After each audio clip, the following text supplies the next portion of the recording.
اللہ ہی تو ہے جس نے تم کو پیدا کیا، پھر اس نے تم کو رزق دیا، پھر وہ تمہیں موت دے گا، پھر زندہ کرے گا۔ بھلا تمہارے بنائے ہوئے شریکوں میں بھی کوئی ایسا ہے جو ان کاموں میں سے کچھ کر سکے؟ وہ پاک ہے اور اس کی شان ان کے شریکوں سے بلند ہے۔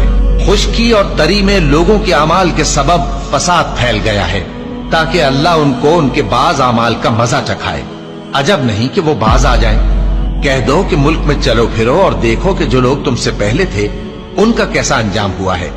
ان میں زیادہ تر مشرک ہی تھے، تو اس روز سے پہلے جو اللہ کی طرف سے آ کر رہے گا اور رک نہیں سکے گا، سیدھے دین کے رستے پر سیدھا رخ کیے چلتے رہو، کہ اس روز سب لوگ منتشر ہو جائیں گے۔